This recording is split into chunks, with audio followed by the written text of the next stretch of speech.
علیکم سامعین و ناظرین، قرآن مقدس نور ہے، ہدایت ہے، روشنی ہے اور زندگی کی مشکلات سے نکلنے کا حل پیش کرتا ہے۔ انسانیت کے لیے اور مومنین کے لیے بطور خاص یہ ہدایت کا راستہ انہیں دکھاتا ہے۔ اسی لیے اس کی جو آیات ہیں انہیں پڑھنا نہ صرف باعث ثواب ہے بلکہ ایک خاص انداز میں جس طرح کے بزرگوں نے اپنے تجربات میں لا کر ہمیں بتایا ہے، اگر ان آیات کو پڑھا جائے تو اللہ تعالیٰ اپنے ہاں سے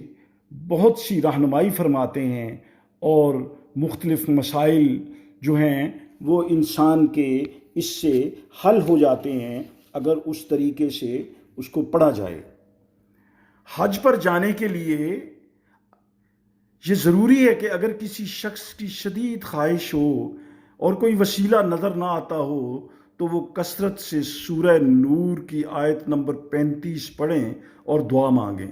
جب تک یہ عمل جاری رکھیں جب تک امید بر نہ آئے۔ پڑھتے وقت دل میں اپنی خواہش کا خیال رکھنا